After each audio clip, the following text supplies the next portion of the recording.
अस्सलामुअलैकुम स्टूडेंट्स, क्या हाल चाल हैं। यू जोन विद नियाज के अंदर खुशामदीद कहता हूँ।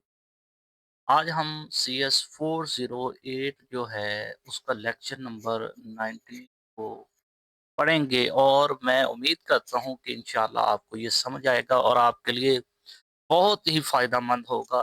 तो गुजारिश यही है कि वीडियो को स्किप करके नहीं जाना कि 30 सेकंड के अंदर आप स्किप करके दौड़ जाते हो तो फिर आपको क्या पता चलेगा कि लेक्चर किस तरह का है। तो इतना लंबा लेक्चर नहीं करूंगा, तो चलते हैं आज के लेक्चर की तरफ। लेक्चर हमारा ये है कि यूजर रिसर्च पार्ट, ये क्या चीज है कि यूजर रिसर्च क्या होता है, इसका बेसिक आइडिया क्या है या इसका मतलब क्या है। ठीक है।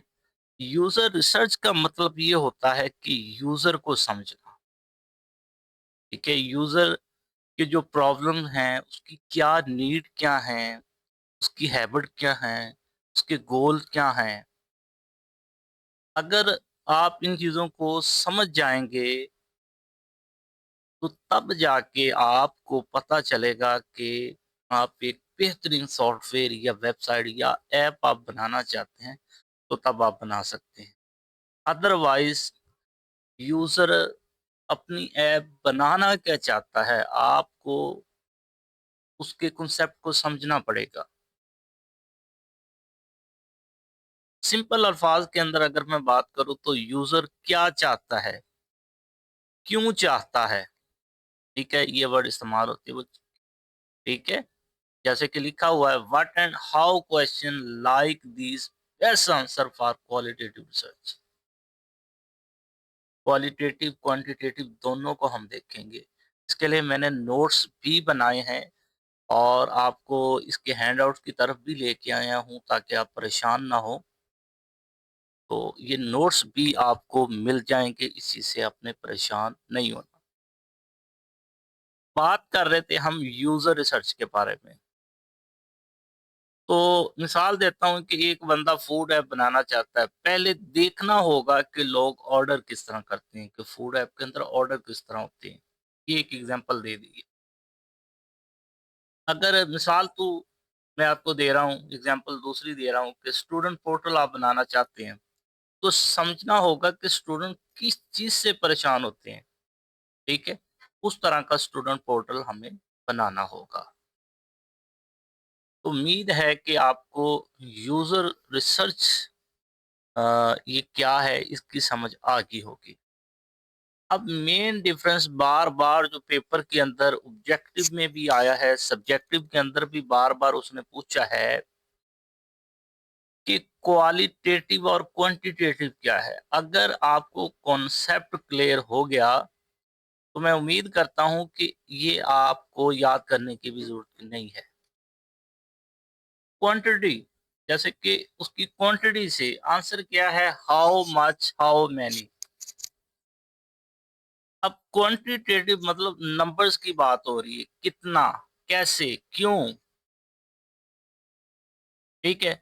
मतलब कितना, ज़्यादा या कम।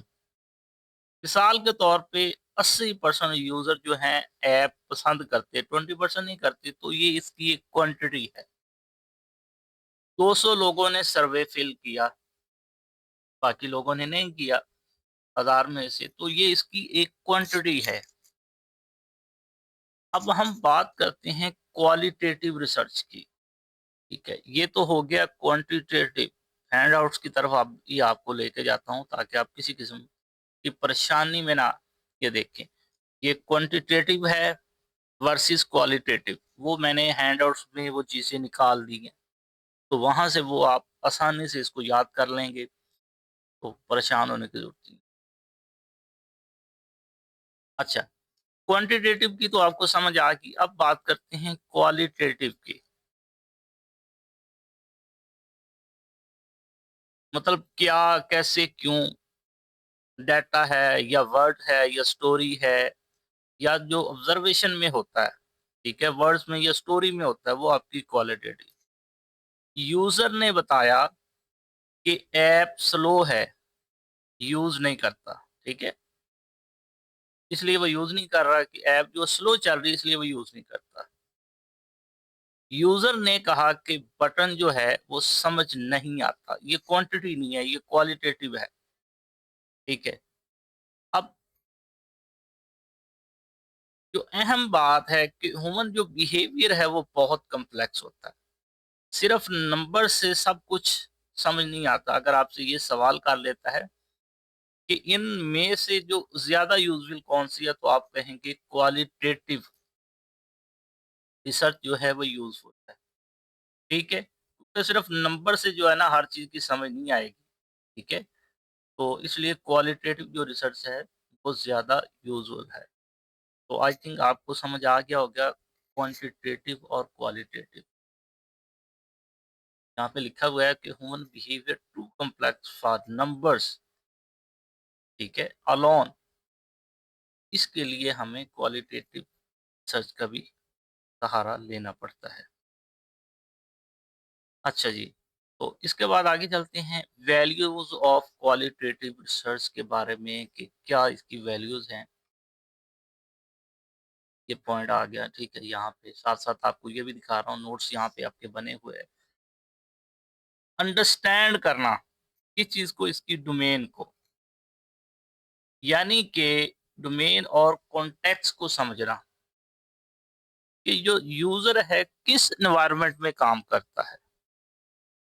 मिसाल दे रहा हूँ कि एक हॉस्पिटल का एक सॉफ्टवेयर है, तो डॉक्टर के ऊपर जो वर्कलोड होगा, ठीक है, तो उसको समझना होगा कि डॉक्टर हमें हॉस्पिटल के लिए जो सॉफ्टवेयर बनाना चाहता है, तो उसका कॉन्टेक्स्ट क्या है, ठीक है, कॉन्स्टेंट क्या है, तो ये हमें डॉक्टर ही बताए।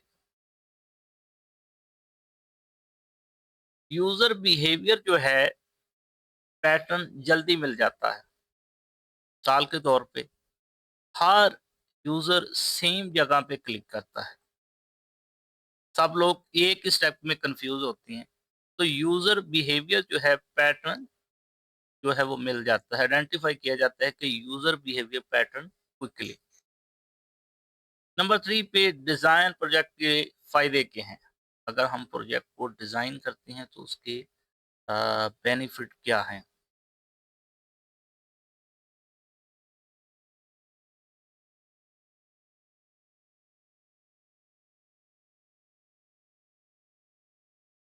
ये उसने लिखे हैं बेनिफिट ऑफ डिज़ाइन प्रोजेक्ट।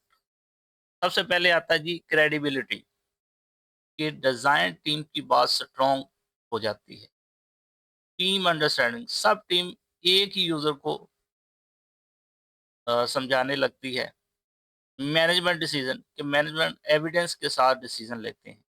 तो ये है एक क्रेडिबिलिटी।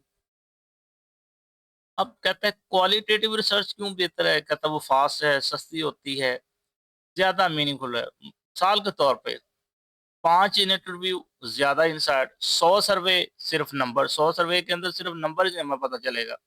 अगर हमने 5 इंटरव्यू लिए हैं तो हमें ज़्यादा मालूमात मिल जाएगी। अब हम बात करते हैं टाइप्स ऑफ क्वालिटेटिव रिसर्च की। अब इसके अंदर क्या याद करना है, क्या नहीं करना, वो चीज़ें मैं आपको साथ-साथ बता देता हूँ।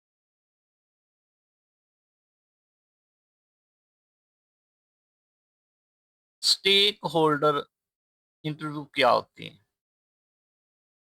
क्यों होते हैं? मैनेजर्स, बिज़नेस लोग और टेक्निकल लीड, ये प्रोडक्ट के डिसीजन मेकर्स होते हैं। एक मैनेजर हो गया, बिज़नेस का लॉग और टेक्निकल लीड, ये प्रोडक्ट के डिसीजन मेकर्स होते हैं। अब ये डिसीजन होते कैसे? वन बाय वन, यानी एक-एक बंदा करके, या फिर आप ऐसे कर लें, एक-एक बंदा जो है ना खुल के बात करता है। अब इन्फॉर्मेशन इससे क्या मिलती है? प्रोडक्ट की विज़न, विज़न के बारे में,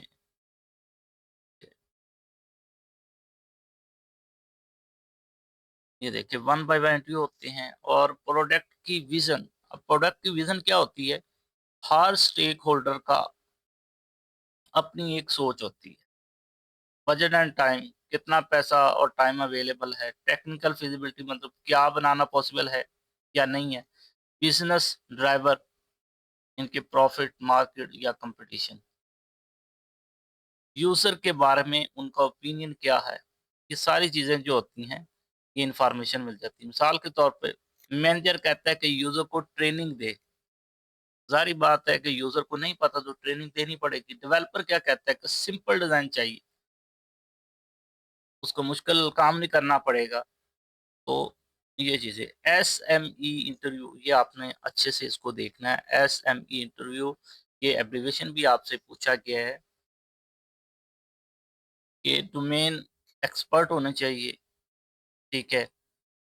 खास बातें क्या है, नॉलेज बहुत होती है, ठीक है, खास बातें इसकी यही हैं, लेकिन व्यू थोड़ा सा बेस्ड होता है। इंपॉर्टेंट पॉइंट कौन से होते हैं,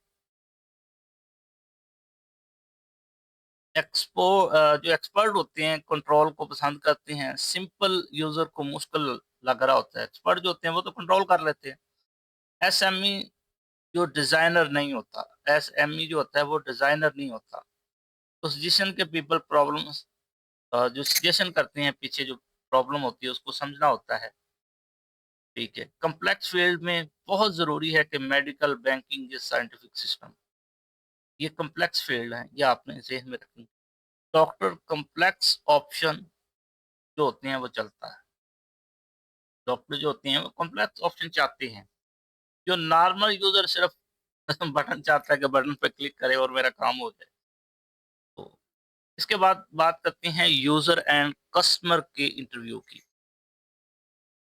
यूजर और कस्टमर के अंदर क्या फर्क होता है, यूजर और कस्टमर का जब हम इंटरव्यू लेते हैं तो उसमें क्या फर्क होता है। यूजर का काम सिर्फ प्रोडक्ट को यूज करना है, मैंने सिर्फ ऐप को यूज। कस्टमर का काम होता है कि जो प्रोडक्ट खरीदता है फिर वो डिसीजन लेता है। हाँ जी, कम कस्टमर से क्या आप पूछते हैं जी? एक जो कस्टमर है, उसका क्या गोल है? क्या फ्रस्ट्रेशन उसके ज़हन में चल रही है? डिसीज़न का प्रोसेस क्या है? या प्रोडक्ट लाइफ साइकिल रूल क्या है? तो ये कस्टमर से हम पूछते हैं। कंपनी का जो ओनर है, वो सॉफ्टवेयर खरीदता है, ठीक है? यूज़र से क्या पूछते हैं? प्रॉब्लम क्या हैं? डेली टास्क क्या हैं?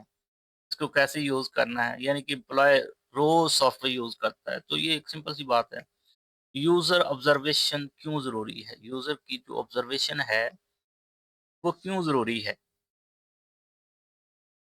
कि बस आपने इसको देख लेना है कि लोग अक्सर गलत रिपोर्ट कर देते हैं, ठीक है, कि मैं ऐसा करता हूँ लेकिन असल में कुछ और करता है।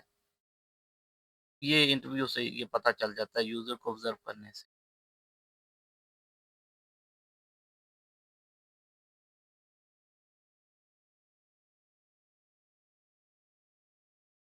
लिटरेचर रिव्यू, इसका क्या मतलब है, पहले से मौजूद डॉक्यूमेंट को पढ़ना, जो डॉक्यूमेंट आ गए हैं को पढ़ना, कि मार्केटिंग के प्लान क्या हैं, जर्नल्स क्या हैं, कंपटीटर हमारे कौन से हैं। इसके फ़ायदे क्या हैं कि जो डोमेन उसका नॉलेज हो जाता है, वोकैब्युलरी का पता चल जाता है, यूज़र डाटा वेरीफ़ाई करता है। साल के तौर पे बैंकिंग टर्म है तो उसकी समझ आ जाती है, मार्केटिंग ट्रेंड क्लियर हो जाता है कि हाँ भी मार्केट ये चल रही है और हमने ये चीज़ बनानी है। प्रोडक्ट और कॉम्पिटिटिव ऑड ऑर्डर्स, ठीक है, ऑडिट्स, इसका क्या मतलब है कि अपना प्रोडक्ट और कॉम्पिटिटर जो है उसको देखना, कि भाई मेरी प्रोडक्ट ये है और मेरा कॉम्पिटिटर क्या है, ठीक है। अब इसके अंदर हमने उसकी स्ट्रेंथ क्या है या वीकनेस क्या है, उसके क्या फीचर हैं, क्या लिमिटेशन है, ये सब हमने देखना है प्रोडक्ट। और जो इसको compete कर रहा है उसको भी देखना है कि कंपटीटर का यूआई सिंपल है, हमारा तो बहुत अच्छा है, उसका डिज़ाइन जो है इतना अच्छा नहीं है। हम अपने प्रोडक्ट में फीचर मिसिंग हैं, ठीक है। ये सारी चीज़ें जो होती हैं देखनी है, ठीक है। तो ये हमारा लेक्चर नंबर 19 था, तो इसके अंदर चलते हैं दोबारा। आपने जो मेन चीज़ आपने तैयार करनी है वो क्वांटिटेटिव और क्वालिटेटिव रिसर्च क्या है, ये हमने इसको पढ़ा है। इसके बाद टाइप्स ऑफ क्वालिटेटिव रिसर्च, इसको देखें। स्टेक होल्डर इंटरव्यू क्या है, एसएमई क्या है, ठीक है? ये चीज़ें ज़्यादा इम्पोर्टेंट है। इसके बाद चलते हैं लेक्चर नंबर 20 की तरफ। और कुछ करने की ज़रूरत नहीं है, इतने लंबे-चौड़े झंझट में पढ़ने की ज़रूरत नहीं है आपको। बताने का मकसद ये था कि आपका जो है ये लेक्चर अच्छे से कवर हो जाए। तो लेक्चर नंबर हम अब चलते हैं 20 की तरफ। ये देखें यही चीज़ें हाइलाइट हैं और मैंने तकरीबन इसको पूरा लेक्चर ब्रीफ कर दिया आपको। अब इसी का यूज़र रिसर्च का पार्ट 2 यानी कि यूज़र सेंटर्ड अप्रोच।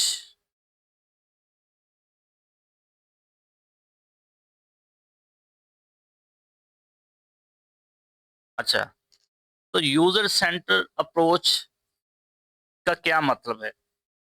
कि जो प्रोडक्ट है यूज़र के लिए होता है। ज़ाहिर-सी बात है प्रोडक्ट यूज़र के लिए होता है और यूज़र गोल जो है सबसे इम्पोर्टेंट है। ठीक है, यूज़र सेंटर अप्रोच में ये 2 बातें ज़हन में रखनी है। प्रोडक्ट यूज़र के लिए होता है और यूज़र के गोल सबसे इम्पोर्टेंट है। अच्छा, इसके बाद लिविस का प्रिंसिपल 1985 में उसने क्या फ़ोकस किया था? Early focus on user. Start में ही उसने यूज़र को इन्वॉल्व किया। एम्पिरिकल मेजरमेंट कि यूज़र को ऑब्ज़र्व करो, मेजर करो।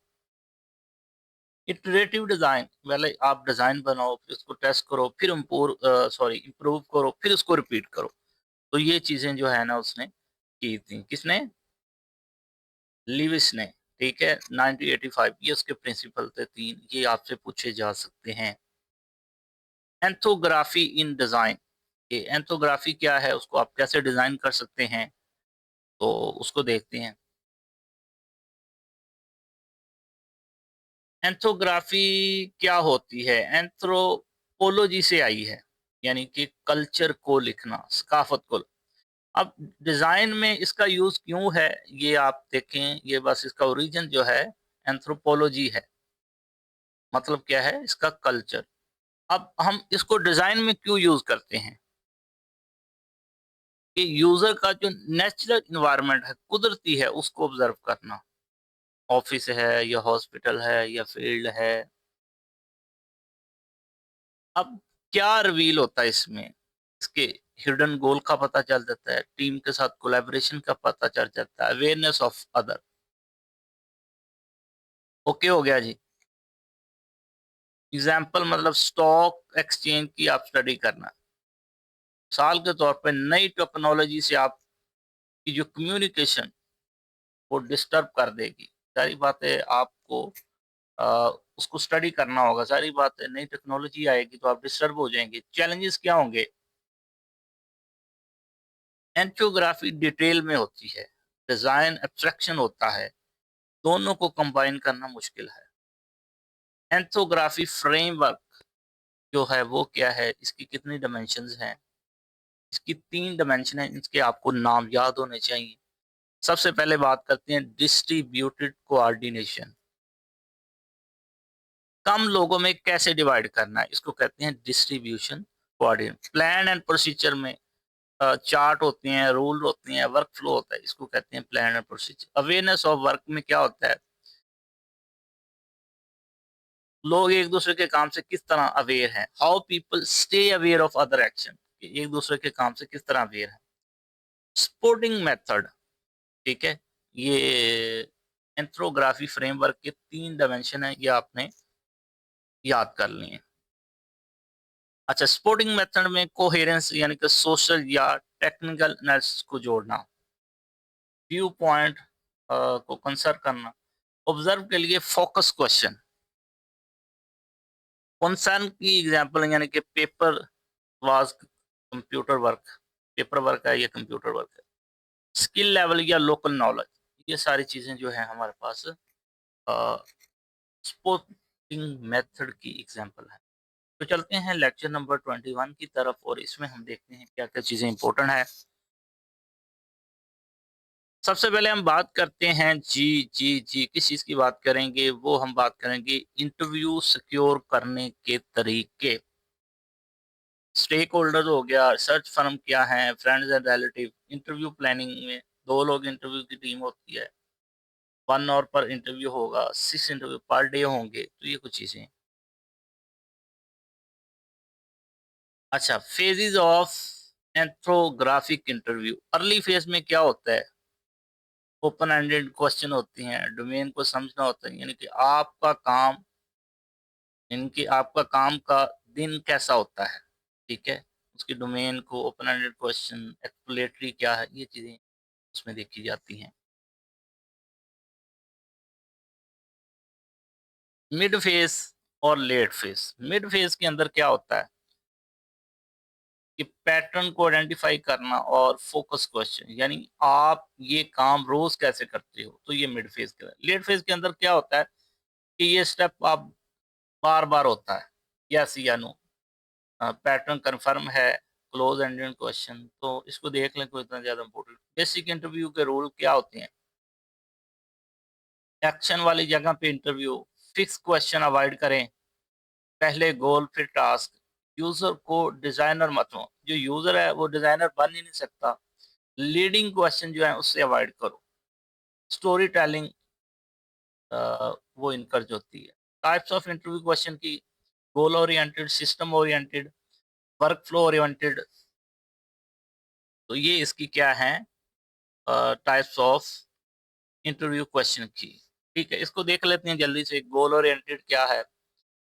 गोल ओरिएंटेड में टाइम वेस्ट होता है, गुड बैड डे होता है, प्रायोरिटी। सिस्टम ओरिएंटेड में कॉमन टास्क होती हैं, फ्रीक्वेंसी, लाइक है या डिसलाइक है, शॉर्टकट। वर्क फ्लो ओरिएंटेड के अंदर क्या होता है? डेली की रूटीन, वही काम, weekly, monthly task. Attitude oriented में फ्यूचर का विजन क्या है, डिसलाइक टास्क कौन से हैं, मोटिवेशन क्या है, तो ये सारी चीजें इसके अंदर होती हैं। ओके, अब हम बात करते हैं अदर रिसर्च की टेक्निक्स को। अदर रिसर्च की फोकस ग्रुप क्या होता है? फोकस ग्रुप के अंदर ग्रुप की डिसीजंस होती हैं, स्ट्रॉन्ग लोग डोमिनेट कर लेते हैं, ठीक है। मार्केट डेमोग्राफिक में उसकी एज को देखा जाता है, एजुकेशन क्या है, इनकम क्या है, लाइफ साइकिल क्या है। यूजिबिलिटी टेस्ट में क्या होता है? रियल यूजर के साथ टेस्ट करना, एफिशिएंसी, इफेक्टिवनेस, सर्टिफिकेशन। अच्छा जी, इसके बाद हम बात करते हैं एंड तो बस ये लास्ट पे हम पहुंच गए हैं।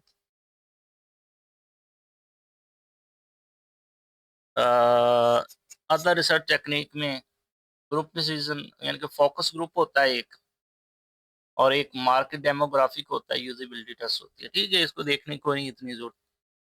और ये आपका जो लेक्चर है कंप्लीट हो गया, बाकी कोई नहीं इतनी जरूरत, ठीक है। तो ये स्टूडेंट्स आपके 3 लेक्चर थे 19 से 21 तक, ठीक है। दोबारा से फिर लास्ट में आपको थोड़ा-सा बता देता हूँ कि आप इन चीज़ों को कर लें, बाकी इसको करने की ज़रूरत नहीं है। टाइप को देख लें और डेफ़िनिशन को देख लें और जिन-जिन चीज़ों को मैंने बताया बस वही कर लें। इंशाअल्लाह आपका पेपर अच्छा हो जाएगा। ठीक है जी। अगर वीडियो आपको अच्छी लगती है तो कुछ ना कुछ चीज़ें आपको समझ में आई हैं, तो मेरे इस चैनल को लाइक कीजिएगा, सब्सक्राइब कीजिएगा और मिलते हैं एक और वीडियो में। तब तक के लिए अल्लाह हाफ़िज़।